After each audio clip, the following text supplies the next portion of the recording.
That's a great question. In fact, I just had this conversation with one of my coworkers the other day because she's very new at this. But I was telling her, people are calling you to solve the problem. Like, and while you may not realize that, turning off your electricity or knowing who you call, pay your electric bill through is not an emergency. To them, it is. Like that's why they're calling you, because they can't solve anything else themselves. Right. Like they have literally gotten to the place in their situation where they're like, I cannot rationalize this. And so you can't get excited because they're excited. But I think for me is that I just try to understand and think ahead of the game and kind of anticipate like what is happening, but what they're going to need. And sometimes you have to think for them because opening the door or unlocking it is not in their forethought. Hey, y'all. Thanks for tuning in to another episode of 911 Delta Tethered for Life podcast. As usual, this episode may not be suitable for all listeners due to language and content. So listen with care and stay safe out there. Hey y'all, welcome to 911 Delta Tethered for Life podcast. We're your hosts, Casey and Anna. Buckle up because we're headed to Texas. Joining us is Felicity, a seasoned dispatcher and supervisor with over 18 years of experience in the Dallas-Fort Worth area. She's been a steady voice in the world of emergency communications, and we're excited to dive into her journey. So grab those headsets, let's go. Let's start with the basics. How did you get into dispatching? Was it something you always wanted to do, or did you sort of stumble into it? And do you guys answer 911 calls and dispatch for police, fire, and EMS? We do. My current agency, I dispatch for 30 municipalities, in addition to that's including our sheriff's office and uh, the troopers and Parks and Wildlife and game wardens and TABC and school ISDs, and then the smaller cities in our county that just aren't big enough to need. They're kind of like a one-man town type situation, and they range Mm-hmm. between one officer town to three or four on any given time. But I started. I'm originally from Colorado, so I'm not even really from Texas. Texas. Nobody kill me on that one, but the I transplanted here after college because I had worked at a residential lockdown treatment facility in Colorado and they had closed down. And so I just didn't really know what I wanted to do. And so I had explored working and going to the police academy in Colorado. And at the time, they weren't really hiring, but you could like take the test and get on a wait list or whatever. And then a woman that was in my parents' church, she was a dispatcher. And so I went and sat with her one night and I was like, this is very overwhelming. I feel like I would do better being a cop. Okay, I'm out of here. So then in 2005, I was like, I need a break from what is hometown and kind of get out on my own. So I drove to Texas and we had some family friends here. And I was like, well, I'll just hang out for a while and see what happens. But my dad was always like, get on at a city. They always need people and you're guaranteed hours and you won't get laid off because because they need people. I'm like, okay, dad. So I applied at anywhere and everywhere. And I mean, city secretaries and admin and parks and rec. And I was like, well, I'll just put in for some detention officer because I had worked at the treatment facility and just fell into a city of about 100,000. And so they hired me originally for both positions for jail and for dispatch. And then they were like, well, which one would you rather have? And I was like, I think dispatch. I think, and they're like, oh, well, we're too full. So you can go to the jail. And I'm like, oh, okay, that's fine. I didn't care. I just needed a job. And so I started there, and then about 4 months in, they were like, once somebody didn't make it out of training, do you want to go to dispatch? Sure, why not? So I worked there for 6.5 years before I was offered a position to be a trainer at a one dispatcher facility or agency. I was like, okay, that sounds like a brilliant fun time. I don't know what I was thinking because that was super boring after being busy all the time. And I think I was just Right. kind of like bordering burnout and just needed a break. And so I went there for a little over a year and a half and was so bored. And when the highlight of the night is your garage door is open, ma'am, you didn't shut your garage door. I was like, this is not real dispatching. I'm not enjoying this. So I took a year off because I thought maybe I just don't want to do it anymore. And that was probably almost 8 years, 8 years in, and I was just really kind of out of it. And so I took about a year off. And then a captain at our sheriff's office at the time was like, "Do you want to come back and work?" And I'm like, "Not really." He's like, "Please, please." So I did, and I've been there for the last 10 years. So So that's how I 18 ended in years it. total. Yeah, 18 years total. That's an amazing career already. So, Yeah. and still going strong. That's awesome. I'm on the downhill slide. How many? So actually, this is funny, off topic, but my husband was actually just down there for a conference and got to chatting with some people and then saw a job listed, a chief job down there, and was like, "Hey, what's the retirement like?" And they said that it's really good for firemen anyway. Yeah. So, what about for you? What's the Yeah, I mean, we have to be licensed by the state in order to do our job. And uh so we jump right in with the rest, the Texas. Yep. so you I so can't it's like think, a it just left me. But yeah.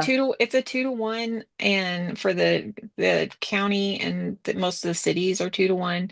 And then we also get in on the responders and city municipality um retirement. So yeah, you have the opportunity to set yourself up for greatness for sure.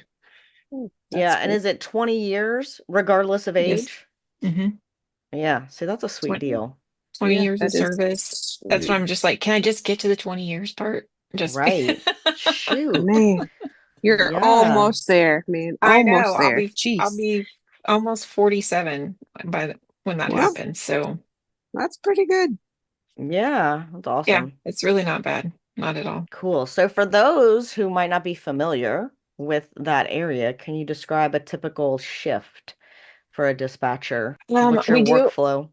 yeah, we answer emergency and non-emergencies for the entire county and all the agencies we work for. During the day, like 8 to 5, those cities have like, an admin secretary records person. So they'll answer like they're not so much their non-emergency, but just their administrative lines and answer those. But they advertise everything that if you need police, fire, EMS, or anything like Right. that to call the county.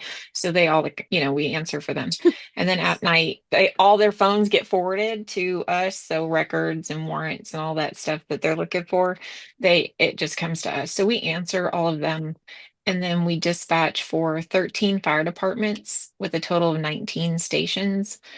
Whew. And then on top of, we have 3 patrol channels that our county is kind of divided, kind of at a north-south angle, kind of diagonal angle. And so the east side will be on one channel and the west side will be on another channel. And then we have a patrol channel that's just for our state and county agencies. So they're all one channel also. So yeah.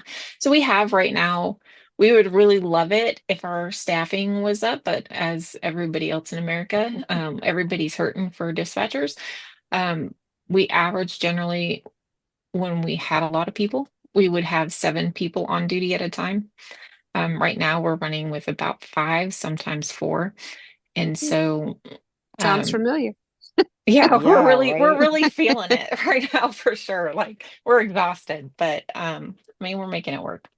So in the Wow. Dallas-Fort Worth, it's such a large and diverse area with everything from busy highways to major events happening all the time. Does the location create unique challenges for dispatch? If so, what are some of the big ones that you face regularly? Ours is growth right now. Like it's just, Dallas itself is congested, and then you just start growing and it's congested and you start growing. And so now we're kind of out here. Um, and there's just not a lot of space. And so, the prices of everything goes up, but we have major thoroughfares that take us straight into Oklahoma and straight down into Houston. And so I think it's just travel and congestion probably would be our biggest, and just not having we have space, but it's not space. Everybody wants to live Right. really close. And so there's rural, big country farms and are just disappearing, and they're being taken over with housing developments of lots of houses and people moving here and taking up that space that just makes the population bigger. And we're definitely not, all those cities are definitely not on the same page to grow as fast as we need them to. Right. Um, you So know, everything else is growing except dispatch. Dispatch and the police Employees are not departments. And probably the PDs right. and the fire departments, right? Public safety in Yeah, general, there's because they're just always the last. there, yeah, and Yeah. it's just, it's everything that everybody struggles with is just getting people hired and people that want to do this job. And, it's just not always appealing when everything is an emergency or Right. negative. So, Yeah. And I can tell you, it's been 20 years since I've driven around that area.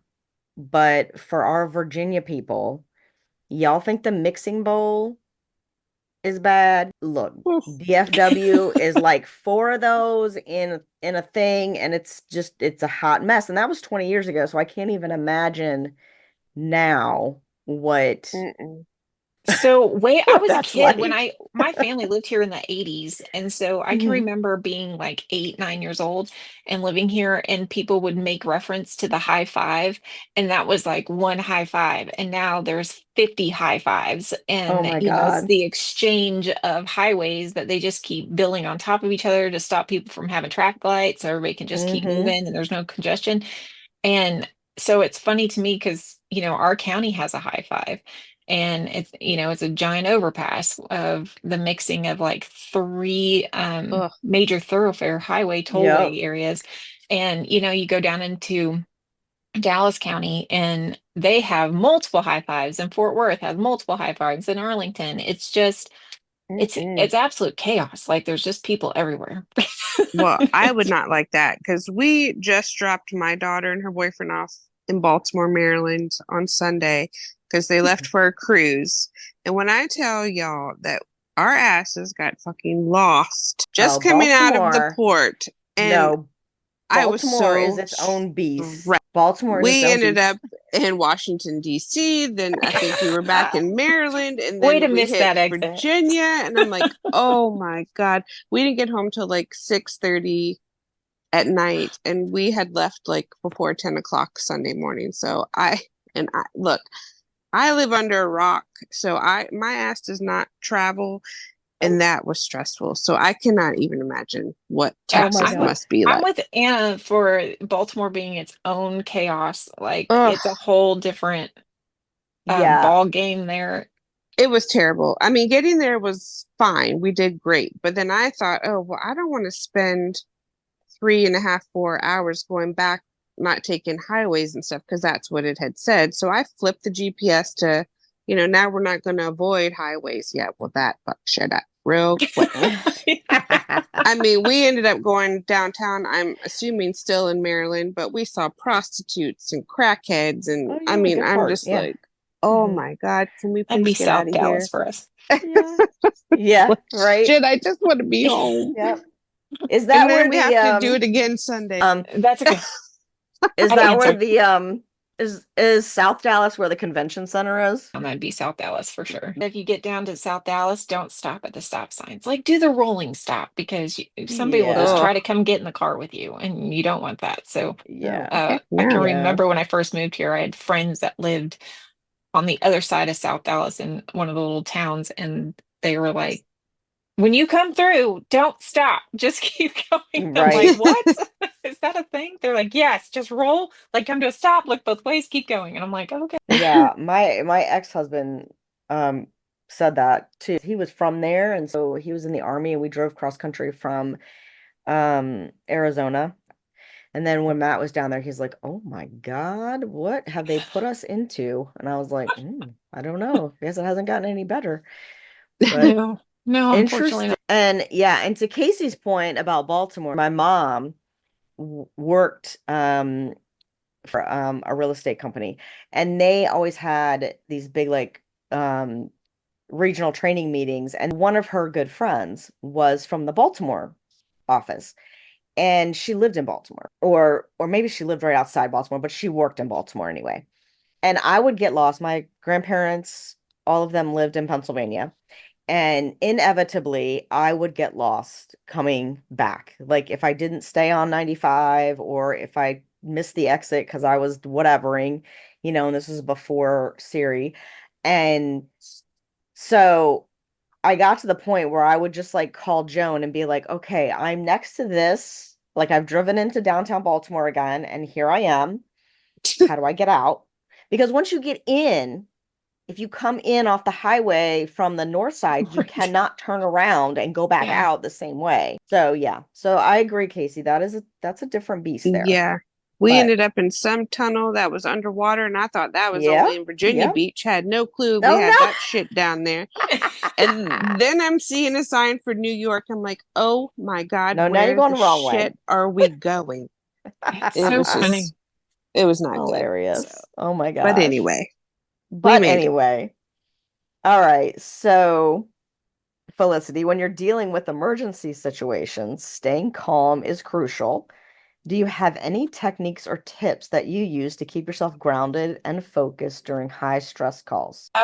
That's a good, that's a great question. In fact, I just had this conversation with one of my coworkers the other day because she's very new at this. But I was telling her, people are calling you to solve the problem. Like, and while you may not realize that, turning off your electricity or knowing who you call, pay your electric bill through is not an emergency. To them, it is. Like that's why they're calling you, because they can't solve anything else themselves. Right. Like they have literally gotten to the place in their situation where they're like, I cannot rationalize this. And so you can't get excited because they're excited. And, obviously talking, they always tell you like, just talk softer. Like Right. sometimes that doesn't work. Um, Right. but I think for me is that I just try to understand and think ahead of the game and kind of anticipate like what is happening, but what they're going to need. And sometimes you have to think for them because opening the door or unlocking it is not in their forethought. And so you have to just think, why is this happening to me? Why can't I open the door? Did you unlock it? Um, that gets really, for lack of better terms, you kind of got to dumb it down and just try to put them in their spot. Like, I don't judge why you're calling me. And that's not the reason I'm in this. Like, I'm in this to help Well, think girl, for you're you. a good person then, because I'd be damned if I don't judge everybody calling. I mean, I may do a little judging when I hang up and finally figure Right. out what the heck is going on. But in the moment, I'm like, I don't know what you're doing. But I think it's really, just trying to put yourself in their shoes. Try to like picture what you would do and what could possibly be going on with them and solve the riddle for them, taking those deep breaths, um, not forgetting to breathe yourself because the more you're amped, the worse it gets. And all of a sudden, everybody's screaming, like for real. Everybody, the officers are screaming because you're amped and you're talking to them. You're screaming at the Right. caller and everybody. And I'm like, what is going on? Why are we all yelling? This is not okay. Right. Is just to remember why we're doing what we're doing is to remain calm. I mean, Yeah, and that's that's what that's Right. it boils down to for sure. Yeah. And I don't know if you told us this earlier and I wasn't paying attention, or if we didn't ask, but are you cross trained? So does like everybody in the center answer calls, dispatch, fire, rescue, and police, or all at the same time. Each night, like okay, we're assigned, I rotate, like I'm a shift supervisor, so I rotate everybody so they don't work the same stuff over and over again every night because like it gosh, or not, we are all siblings in this big gamut of things and they'll drive you crazy. And so sometimes you're just like, I can't tonight with that channel. I can't tonight with those people. Um, and so I try to be very mindful of not putting them all in the same place all the time. And but we do answer police, fire, and EMS at the same time as, do the radio. So it's a right, for gotcha. sure Okay, jack of all That's trades. cool. yeah. Yeah, I think it's most fun that way. I mean, we've talked to some other people that, have like, call takers, they sit in part of the room and then they've got fire rescue dispatchers and patrol dispatchers and it sounds like, oh, that sounds like a peaceful flow and you're only having to deal with one thing, but at the same time, I guess in those places they're probably so busy that they don't have time to get bored, but like if we were sitting on the fire radio and it was dead, Ugh, and I'd be so that happy for well, you'd be happy, but I would just be picking up 911 calls because I don't have anything else to do, so why not? Right. Like, And it is nice until the world is falling apart and right. in Yeah, like this yes. weekend with the full moon and all the chaos, Oh like Lord. there Yeah. and I truly believe in all of that Mm-hmm. Oh yeah, for forceful sure. matter. But you're just like, I can't because I have one chaotic situation happening while on the radio, some other chaotic situation is happening, and they have zero to do with each other. Like I'm Right. handling something that is on the other side of the county that has nothing to do with the radio I'm working, and I need to not be on this phone. Right. Yes. Right. And Somebody then take For sure. something. I just don't know what it is, but I just get it off my chest. Now, yeah, do yeah. you prefer one radio over another? Like, do you prefer the police over fire EMS, or does you just love it all? Or I love it all. Let me preface it with I love it all, but I love to burn things down, and There you I go. know There that you that is go. sounds familiar. I know that that is terrible, and all my police friends are going to be real mad about this, but like I truly love there's not a portion of my job that I don't love. Like I really do. And I love police and I love fire, but there's something about working a giant fire and the semantics and working with command to make sure everybody's going to where they need to go and lined up and all the rest of it that um just really makes my blood pump. And so yeah, I'm known in our center as the crazy who loves to work fire because I would work fire every day. Well, that And Me would too. be Anna too. Me She too. was the exact me. Whew, I would like to hide under the console if I had to work fire because I just didn't get it. But now here I am, admin for a fire department. It makes no sense yeah, whatsoever. and it's so funny But because when I first started, we had a, fantastic fire chief way, 20 years ago when I first started doing this, and they let me out of training. Like I was super fast, like super fast trained. Like, let's just get you on the floor. And I'm like, okay. And the first night is I'm working night shift, and we went down to three people at the time and I'm I minding love my own those. business. And I was working fire, and it's like 2 o'clock in the morning, and the phone rings, and somebody says, "There's fire coming out of the Japanese restaurant down the street," literally like six ugh, blocks from the PD. And I was like, oh my gosh, I had no idea. And so our fire chief keys up, and he's like, just put a two on it and let's just put a three on it. And I was like, I don't know what that means. Like, what are What are we these doing? words? And so of course my teammates were like, we're gonna help you, it's okay. And we made it through, but I didn't have like I've got a red top and a blue top. And I'm like, I don't know what that means. And I need them lined up down Main and only send me bodies and two in. And I was like, wait a second. So I just remember going on my days off, and I went and I knocked on his door and in his office. And I said, Chief, and he goes, yep. And I said, I never want to sound like a buffoon again. He was like, you were fine. I was like, I was not. I didn't feel fine. And I said, can you just teach me how to fight a fire? I just want to know. So he said, absolutely, cleared his whiteboard, and he was like, let's do it. So he, taught me all the ins and outs of fighting fire, and it that's just awesome. really sparked for me to understand it, and so that I could anticipate for them. And So yeah, it definitely made me love the fire service for sure. Well, I That's absolutely awesome. love it now too, but I can just listen to dispatch now. I don't have to actually partake in it anymore. So of course you love it. So it's great. Yeah.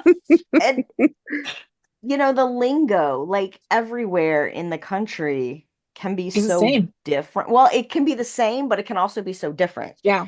Like we've had this discussion on the show before, out west, I assume you guys do too, but especially where they have wildfires, a tanker is an airplane. Oh yeah.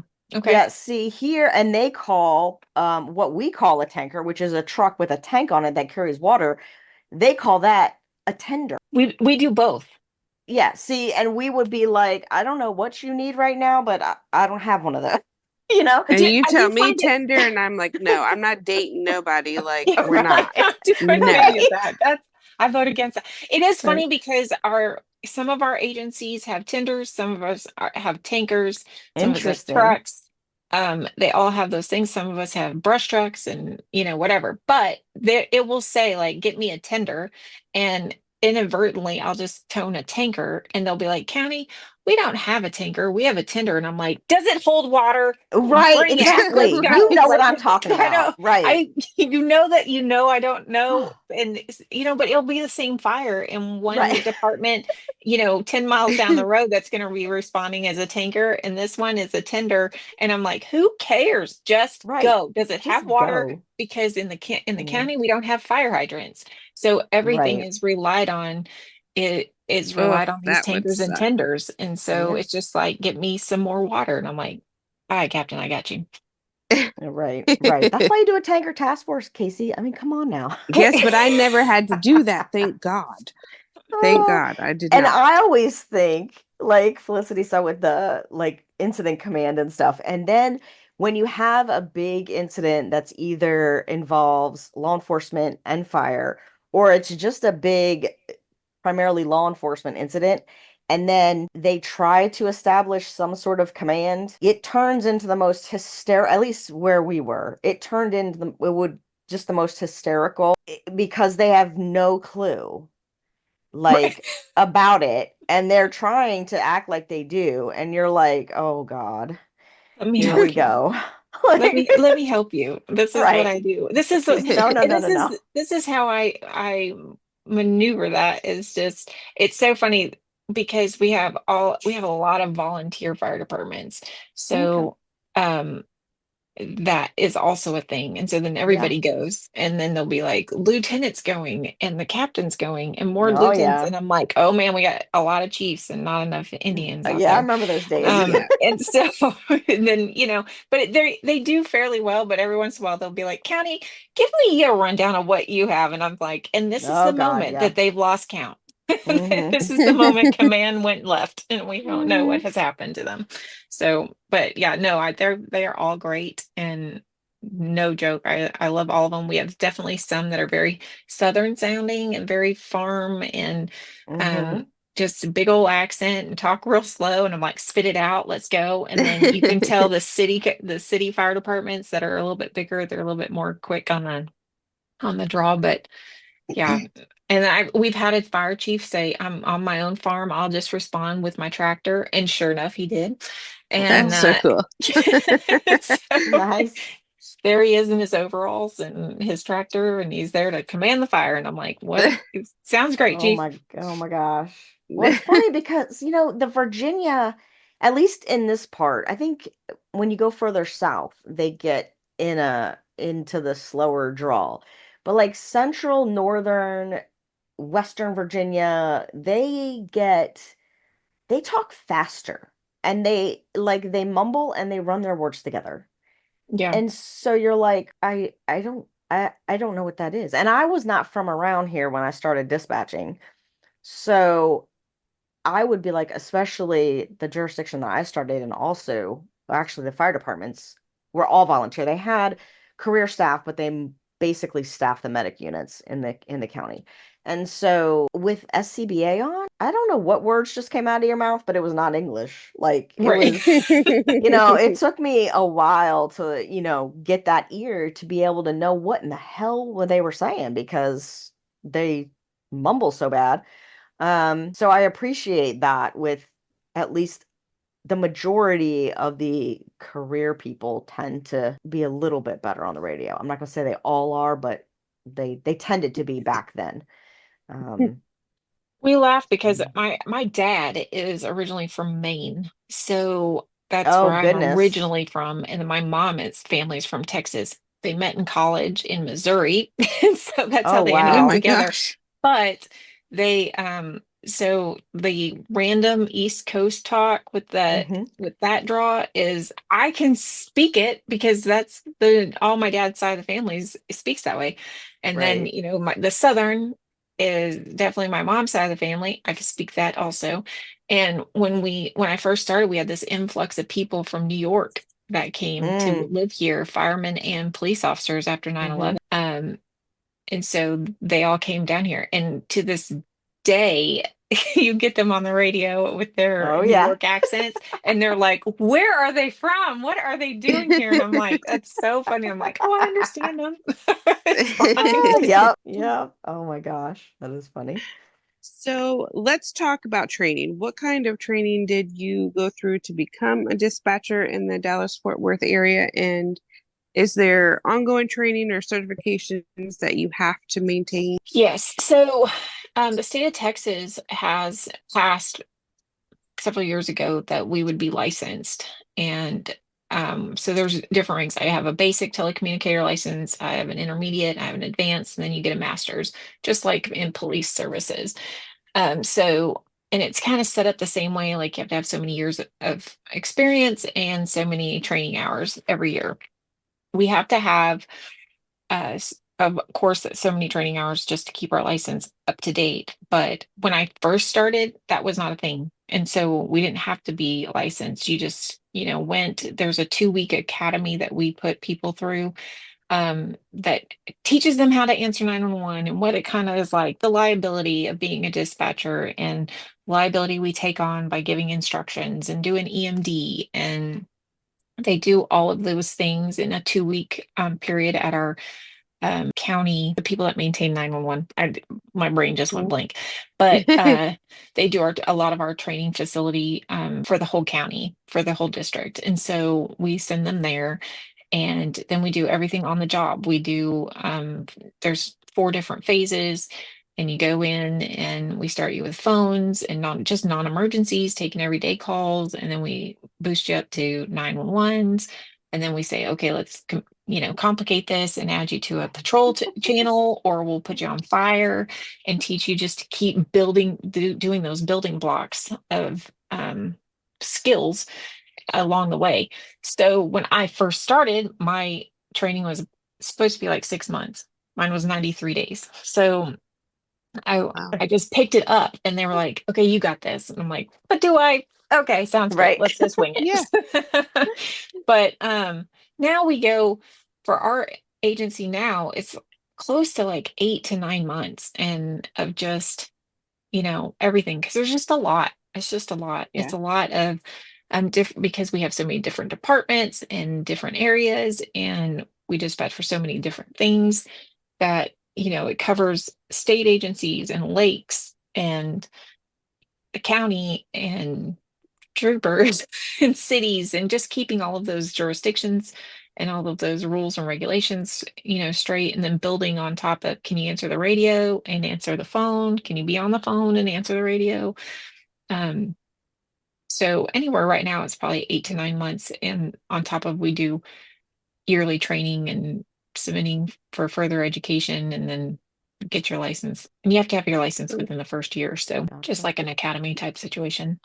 Mhm. Who do you guys use for EMD? Yes, Do it's you use the uh, National Academy or do you use like APCO? Is there something else? so we go through a lot of our training is through APCO, yes, Okay. but our EMD is through the national Yeah. the IAED. IAED, right? Yeah. Yeah.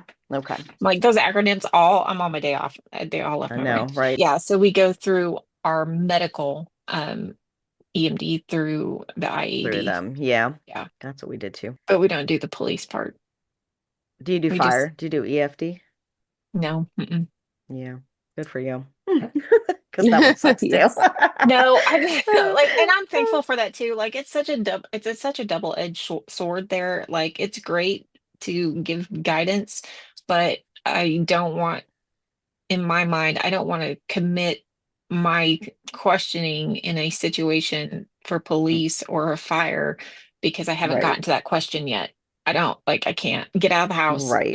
Your crap's on fire. Like, Right, nobody cared. exactly. Just get out.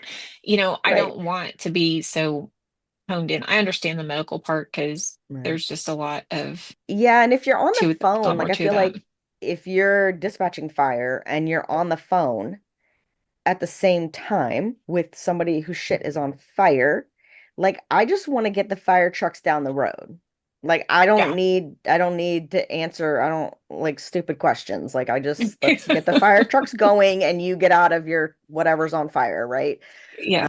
Yeah, I felt the same way about that, but And I'm a big proponent of fast yeah. tracking because you can fast track the call and just get them going. And we do a lot of that. And our firemen are like, they have really great response times, period, to just about anywhere in our county. There's only a few places now that doesn't have a fire station that's close enough that it's not within, a 5 to 10 minute out in the rural area. There are some, places that are quite a while, but at the same time, like, you can fast track it. They don't care. They know what they're going to. I'm going to tell them you're going to a seizure. Then obviously they're having a seizure. And unless I tell you Right. we're doing CPR, just go. Like, you'll figure it out when we get there. And they're really understanding of all the chaos that we're doing on top of it to just be like, County, what am I going to? You're going to a seizure. Okay, great, County, thanks. Like, I don't Right. care. You know? Right. Yeah. That being said, dispatchers are often the unsung heroes. So, can you share a memorable call or experience that really impacted you, whether it was a good outcome or one that was particularly challenging? Uh, so, I mean, like what? I could think of several. Um, One I tried back in 2007-ish, 2008. I had a lady that was carjacked, and um Mm. but she had the forethought to drop her iPhone in her car. I mean, this is like iPhone's just coming out. Right. And so he didn't know it was under the seat and gone under the seat, and I tracked his cell phone with GPS.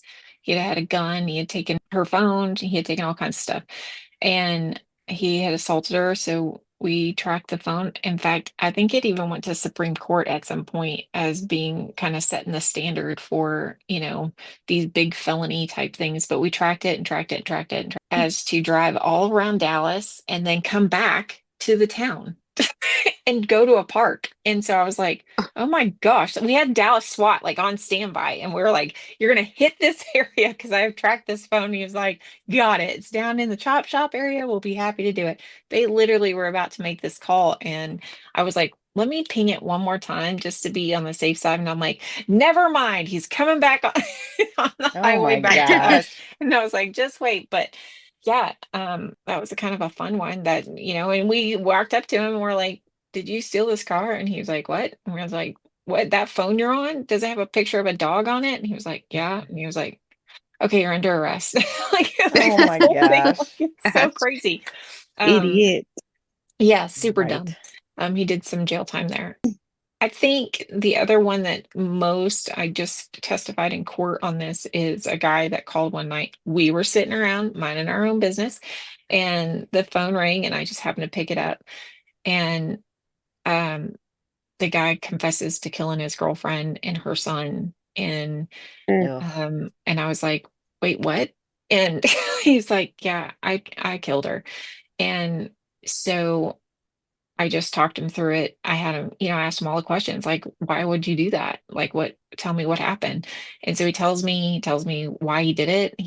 And I just had that crazy mind to just flip from, there's nothing we can do about this right now. Like, he's murdered her. She's in the front yard. The son is in the house. They're both dead. They had waited like an hour to call. And nobody else called about gunshots either. Like he unloaded Of this course gun. not. And so there was not a single call. And I'm like, you'll call about a firework, but you won't call about this. All right, sounds good. Right. But Hmm. I don't know. I just kind of flipped script and just went more into just tell me what is going on and tell me why and tell me what happened and tell me. And he's like, she came home late for the last time. And so I shot her and I killed her. Like, and he did. And so I just testified in that. That happened a couple years ago and he got life. So those are, some of those are, Wow. yeah, but Yeah. Sounds And they pretty always good. happen. Yeah. They always happen when you're just sitting around. Like, it's like, It's one of those things that really sticks in your brain because we literally were sitting there talking about streaming services and how many streaming services we all, subscribe hmm to. And is it better to go with cable? And I don't know why we were talking about it. And we were just all sitting there, and all of a sudden, the phone rings, and I'm like, and I mute it and I go, this guy just killed somebody. And they're like, well, all right, here we go. And, Here we go. and Yeah. and I could talk, I just talked to him and I was like, when you walk out of the house, he was like, I was going to kill myself. And I'm like, well, not today. That's not going to happen. And it was on the hills, on the heels of, George Floyd and all of these things that had just happened. I just Yeah. happened to look up and see that I knew that my caller was African American and all of my responding officers were just happened to be white and that this all happened. And I was like, over my dead body, is that going to be a situation where we Right. make the news for this? And Right. so, I really wanted to protect them and get him to give up and just walk out with no weapon and just go into custody and save all of that, and that was truly like in the forethought of my brain. And so, and he did. He gave up and he walked out and That's he good. did exactly what it was, and now he's in prison. So Where Awesome. he needs to be. Well, exactly. Yeah. so Mm. now with that being said, now how do you handle the emotional aspect of the job? It's one thing to manage the stress in the moment, but there must be those calls or some other calls that stick with you even after your shift ends. Yeah, I am super thankful. I have a really great circle of people, first and foremost, but they all know me fairly well. And I am a big venter. And I encourage people to vent. I encourage my shift to vent. Like, if you need a moment where you're just like, what in the living hell just happened here? I want you to voice that because I've learned so often in life is that if you just put it out there, you've put it out there and you've laid it out, and then you can pick up what you want, and then you have the option to leave what you don't. And it kind of goes into even a spiritual part is people always say just, give it to God. And I go, okay, that's great. And then just give it up. Like put it out there. Right. Put it out there and just lay it down. Because if you've laid it down Yep. and you've shared it, you're not stewing on it and you're not turning it and you're not turning it again. And you're not just holding on to it because the holding on to it will kill you. Um, Yes. and hmm that is not uh, at all what I'm about. So I am a huge proponent of vent it out. And so I'll be like, I need somebody to jump on my bandwagon about this for just a hot second. And I'm like, and another thing. And so that is totally just my personality. I am not a good person to be like, just internalize that. Nope, that's not me. I'm a draw your sword and I'm mad about this and this is where it's at because then it gives me the opportunity to just for people to learn, but also to learn from somebody else. But at the same time, people are like, why don't you journal? And I'm like, it's not the same. I can't write as fast as I want to talk it out, Right. Right. Exactly. so like I'd much rather just put it out there. So I Right. encourage people to be like, you may not know, that's what I tell my best friend's lieutenant at a city agency, and she knows the perspective of being a cop. And she knows, she sympathizes with the dispatcher part. But sometimes I'm just like, I just need to get this out. Like, let me just get this out and we can move on because I just don't understand and I need to be mad about this or I need to cry it out and I just need to sit there and we've done that and she's literally come and picked me up and I've been so upset or been so stressed that she just drives around the city and I'm just boo-hooing and another thing and I don't understand and whatever. And she'll be like, are you better? And I'm like, I'm better. And it's amazing what stress comes off your chest when you just put it out there. And so that would probably be my biggest proponent. And I've just taken up reading. I've never been a reader a day in my life at all, but I have just found that I am so wrapped up in life all the time that I need to find some sort of escape from what is not real life. Mhm. And so I've taken up reading books, and it's super weird. I'm 44 years old, and the last time I read a real book was when 50 Shades of Grey came out. And I read those books back in way back when. And before that, I couldn't tell you, it was probably college. Um, but I read, now I'm like, let's just pick up a book and just, do something different where you just can forget about it. And so I've like read 8 books this past month, and I'm like, there's Wow. something I'm shocked. And even my Kindle app says you're on a roll. You're on a streak. Wow. So do you feel like there's a strong sense of community among dispatchers in your area? Do you guys have ways of supporting each other, like formal ways or just informal ways? I think it's kind of I'm going to say this and probably, and it's okay if people do not agree, but I will say that it's going to be what you make of it. I have really great dispatcher friends from agencies all over the place, and we talk about things or we share funny stories or what not. But if you don't, as a dispatcher, go and make yourself available and meet people when you go to trainings and you form those bonds, then that's really going to be on you and what you make of it. So for me, yes, I think I have a great circle and great working relationship with a lot of people from you know all services in all walks of life from all agencies. Um, and then, but would I say everybody does? No, not at all. It really is just what you make of it and Yes. how people-y you want to be, I guess. Yeah. Yeah. Do you guys have any like formal in your department like peer support or anything like that? Well, we have a, critical incident crisis management group that if something big were to happen, we can call them and they can come in. Right. The biggest, whenever this topic comes up, the biggest quote unquote complaint that happens is, but those dispatchers that serve on that team don't know what it's like to work for our agency.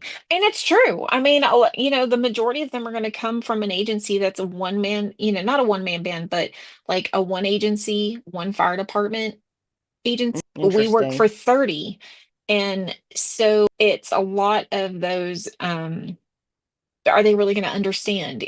Several years ago, we had an officer involved shooting, and the officer, of course, he died, and it was really hard. But there were 28 other cities that we were having to, dispatch for, and those didn't stop, and Right. people don't really understand the dynamics of really what that means. And then because we dispatch for these agencies, we don't specifically work for those cities, is not being forgotten on how that affects us, even though we work for the sheriff's office. We don't work for the city that had the death or the shooting, but it doesn't stop us from hurting. So I try to be very Right. cognizant of, you can see a lot of our dispatchers are gelled pretty tight together. People will when I say clicky, but it's just the dynamics of it. They all got hired around the same time, or um they all got put on the same newbie shift, and so they're all pretty tight. And so I would say in house they probably form pretty good. And I try to be really cognizant of just people in general. I'm kind of Somebody called me the mother hen the other day, and I'm like, I'm not trying to be the mother hen, but they're like, Felicity, you should go check on so and so because they took a rough call earlier. And I'm like, got you. I will go do that. And it's funny because I pull her in. I'm like, how you doing? How's your day? She's like, well, that first call sucked. And I'm like, yeah, it did. And then she cried about it a little bit, and we talked about it, and she goes, I really appreciate you pulling me in. And I'm like, I don't want you to walk around here thinking you can't just look at me and go, you and me in the office, I got something to say. And because that's truly what I believe in. And she's Right. like, okay. She's fairly new. She's only done this a couple of years, and she's just lucked out to not have a really horrible, tough call. And she got one the other day, and she killed it, literally and figuratively. She just did a really great job. But it affected her, and I just kind of watched her all night. And she's like, well, I'm not one of those people that needs to talk about it right off. And I said, I sense that about you. That's why we're doing it 12 hours later. Right. But so I just think it's hard. The dynamics are hard when you don't have the ratio is not the right Right. setting to Mhm. really understand the whole thing, which I don't expect, because I could go love on Dallas PD, and they are a dynamic that nobody has. They do things completely different. But I can call them and offer them and tell them, hey, we're here to help, and we just want you to know that we love you, and no matter what. We did that when the tornadoes came through a neighboring county, and they're a one man or a two-person dispatch center, and they were inundated when the tornadoes came through. And we gathered up some snacks and stuff and took it up to their center and loved on them the best way we could, and told them, or we can help. Like, what can we do? And if it's just to make jokes and sit here in your sit center and ease some of the stress, we're happy to do that. So we definitely have a pretty good caring group, I would say.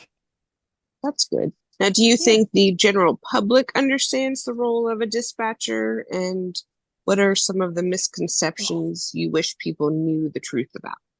Um, that when you dial 911, it is not a national center, and I can't hook you up to wherever you think that that's happening. Um, I feel like I this have brings us back to episode 1 of our Yep, that's almost this is exactly a year ago how that did we woo. we get started here? this. I have to Yes. tell people all the time, like, you can't, somebody called the other day and said, my emergency is in somewhere on the East Coast, somewhere in Pennsylvania. I don't know, Right, somewhere over Rhode there. Island And or I some said, shit, I right? said, call the number directly. But I did. And they said, if I have an Right. emergency, to hang up and dial 911. And I was like, but Oh it's going to no. dial here. Stay on the I phone. So I know. had to tell people that a lot. Like, Yes. listen, Oh when you yeah. call them, it's going to tell you if you have an emergency, hang up dial 911. Don't do that. Stick to Don't it. do Hold that. out, hold strong. They're going to pick up. And then just tell them you have an emergency, but you're not there. And he was like, oh, you can't just connect me. And I'm like, Oh no. I mean, no. I could if I dialed, but I'm I not mean, I committed to could that. Like, Google the number yes, and I can dial it Google, for you I just like can do you all that, Right. could. but Yeah. I need Right. you. I'm going to give you the Oh number my because I God. have Googled it for you, but I'm going to need you to call, because don't hang up. Like, can be committed. Yeah. I think that Yep. is a big one. The other for me is just that the dynamics of every dispatch center is different, period. And so we don't just have people in a room. Poor Fort Worth, when you call Fort Worth, they have call takers, and you will get put on the eternal, you've got a number, Mm-hmm. and we'll get to you in just a second. Right. And so they don't really understand that dynamics of calling 911 and being put on hold immediately, and before anybody ever Right. even answers. We don't have that, because everything comes directly to us and we just pick up.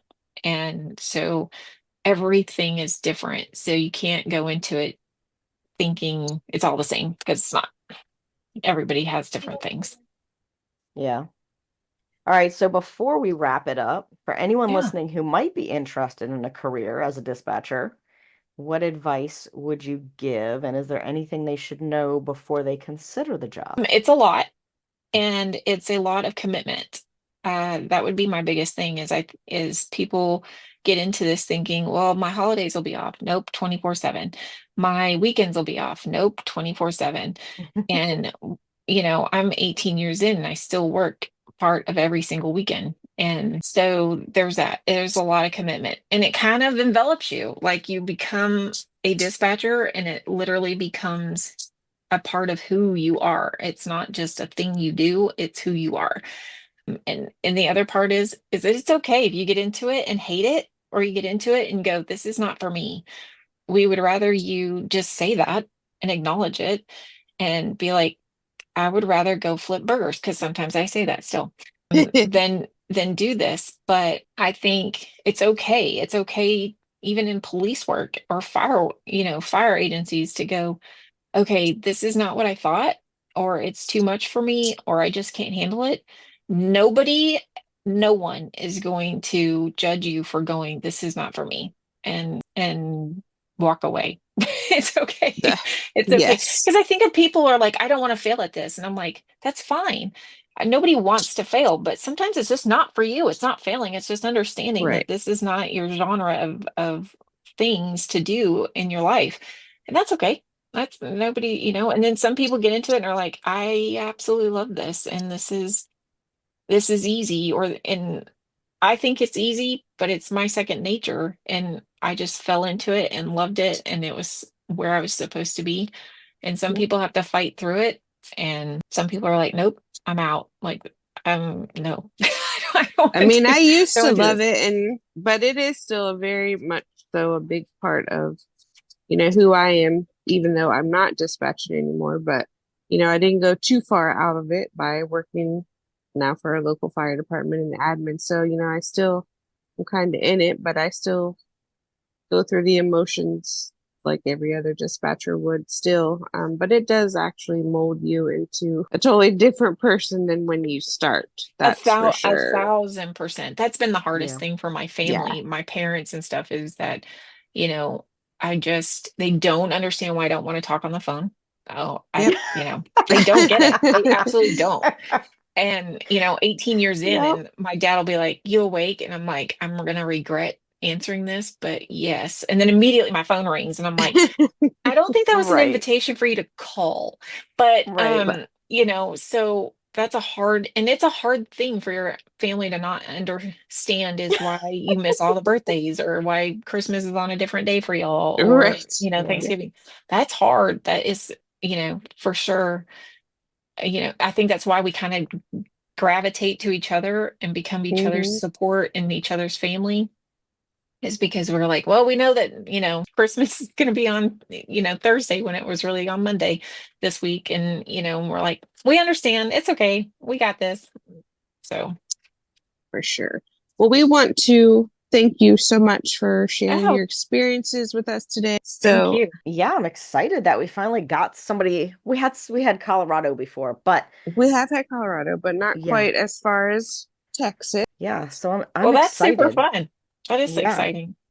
yeah, and that's actually one of my favorite areas. Like the Fort Worth area better, I would Right. say.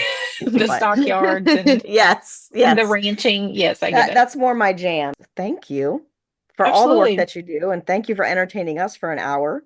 No, thank you for Yes. having me. It was super fun. This is totally, we talk about doing podcasts all the time at work, and I'm like, Oh, I you just guys have should not do it. done It's it. so much And fun. it It's does seem to even be a lot of if fun. you don't become famous or it makes money, it's just a platform for all of us silly guys and gals to just, bullshit about the same shit that we all go through. It's amazing how we're all over the place, but things are similar but yet different. So it's been really Yeah, cool for us. We've really enjoyed it, meeting new people, I building love that. network and stuff. and So indeed, and if more of your work friends want to come on, Yeah, absolutely. let them tell know. Absolutely. them to That'd be come on. super We fun. Yeah, I would love that. The guy, he's fairly new to our department, but within the last few years, but he and I banter so randomly about so many random things that have nothing to do with dispatch at all. Huh? But because he used to be a journalist, and he's big into music, and so Oh, we fun. we banter all the time. People are like, "Why do you two not do a podcast?" Because You it's should. so It's a random. lot of fun. Now, if he's a music dude, though, he's gonna have to listen to Casey go on about the new kids. Oh yes. Whew. Listen, Let me tell you. listen, I am a Donnie Wahlberg fan to A Oh girl, my the end, God. to Oh, stop. to the girl. nth degree. To the You nth Oh degree. stop it. boy. Well, if I had known you were a Donnie girl, Nice. we could have been talking about that shit because No, that's a whole nother poor podcast. Anna I've Yes. had to drag her. I don't drive, like I said earlier. I don't like to drive anywhere, so she's my chauffeur driving I'm the bitch. chauffeur. Like Yeah. To she new has kids. taken me to see Donnie twice now. Oh my Hmm. gosh. Actually, just in August, I made her take me. And So. it was hotter. I mean, it was like Oh Texas God, it hot was hot. It was at so this gross, concert. It but was hot as hell. Oh my gosh. Yeah. Thanks so much for letting me do yes. this. It's so fun to make new All right. friends. I love it. Thank you. Yes, indeed. Indeed. Well, take care of yourself. That's a wrap for today's episode of 911 Delta Tether for Life. We hope you got something valuable from today's chat, and we'd love for you to keep the conversation going. So don't forget to rate the podcast. It helps more listeners find us, and it keeps us doing what we do. And hey, if you enjoyed today's episode, share with your friends, your team, or anyone who could use a little insight on public safety and mental health. You can also stay in the loop by following us on social media. We're always posting updates, extras, and more. Thanks for tuning in, and we'll catch you next time. Bye.